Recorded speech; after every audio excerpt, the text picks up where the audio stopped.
بسم الله الرحمن الرحيم.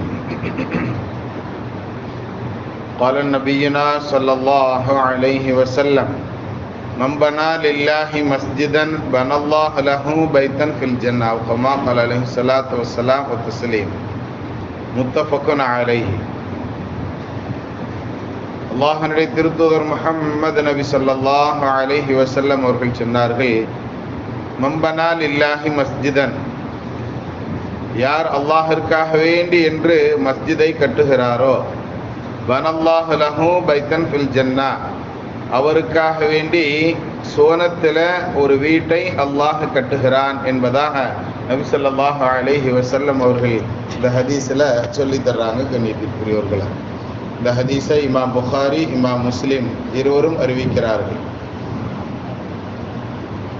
புகாரி இமாம், முஸ்லிம் இமாம் ரெண்டு பேரும் சேர்ந்து அறிவிக்கக்கூடிய இந்த ஹதீஸுக்கு முத்தஃபக்குன் அலைஹி என்பதாக அரபியில் சொல்லுவாங்க. சரி, இப்போ இந்த ஹதீஸில் மஸ்ஜிதை அல்லாஹிற்காக வேண்டி கட்டியவருக்கு அல்லாஹ் ஜன்னத்தில் சுவனத்தில் ஒரு வீட்டை கட்டி தருகிறான் என்பதாக நமக்கு இந்த ஹதீஸ்ல இருந்து நாம் விளங்கி கொள்கிறோம், அப்படித்தானே?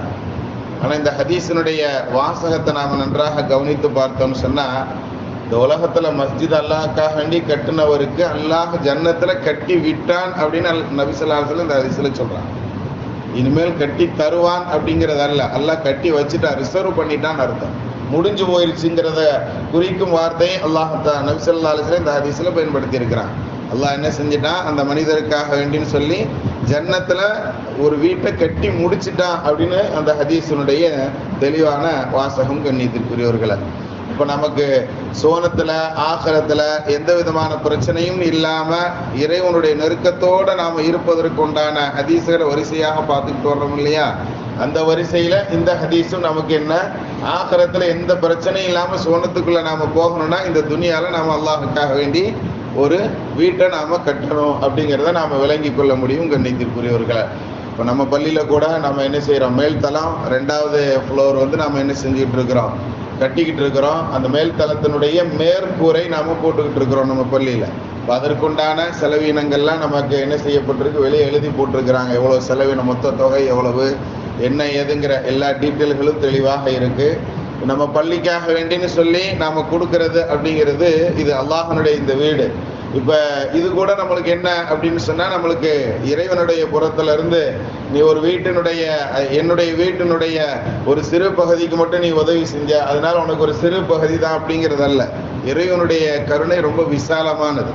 தாராளமாக என்ன செய்யலாம், ஒரு நபர் தொழுகக்கூடிய அளவிற்கு உண்டான ஒரு முசல்லா அப்படின்னு சொல்லுவோம் இல்லையா, ஒரு முசல்லா போடுற அளவு, இதர் மாதிரி உண்டான இடங்களுக்கு கூட நாம் என்ன செஞ்சுக்கிடலாம், பொறுப்பு எடுத்துக்கிட்டோம்னு சொன்னால், அந்த இடம் இருக்கும் காலமெல்லாம் நமக்கு சொர்க்கத்தில் அந்த அளவுக்கு உண்டான ஒரு இடம் ரிசர்வ் ஆயிருமா இல்லையா?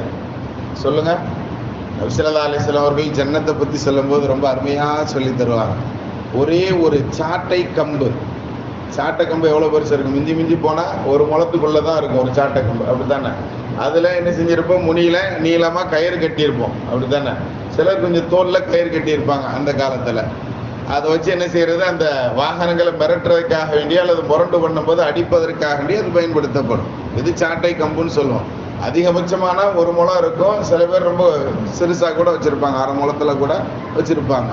இப்போ அந்த மாதிரி உண்டான சாட்டை கம்பை நபி ஸல்லல்லாஹு அலைஹி வஸல்லம் அவர்கள் தெளிவாக கம்புன்னே சொல்கிறாங்க, சாட்டை அப்படின்னு கூட சொல்லலை. இப்போ சாட்டை கம்பனுடைய அளவிற்கு ஒருவருக்கு ஜன்னத்தில் இடம் கிடைத்து விட்டால் இந்த துனியாவும் இந்த துனியாவை விடவும் அது ரொம்ப சிறந்தது அப்படிங்கிறத நமக்கு நபி ஸல்லல்லாஹு அலைஹி வஸல்லம் சொல்லி தருவாங்க. அப்படிப்பட்ட அந்த ஜன்னத்தில் நமக்கு ஒரு சிறு சாட்டை கம்பனுடைய அளவு இடமே அவ்வளோ பெரிய பரக்கத்துன்னு சொன்னால், நமக்கு ஒரு முசல்லா அளவுக்கு இடம் கிடைச்சிருந்தா அது ரொம்ப பெரிய பாக்கியம்னு நாம் விளங்கிக்கிடலாம்.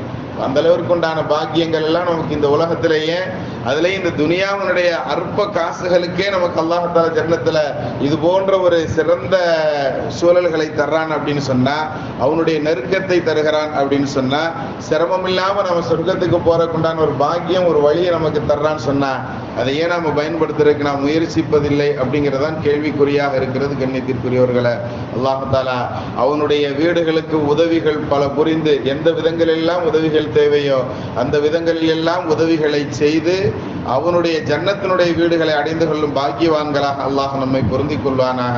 பிஹக்கி சய்யிதினா வ ஆலி சய்யிதினா முஹம்மதின் ஸல்லல்லாஹு அலைஹி வஸல்லம்.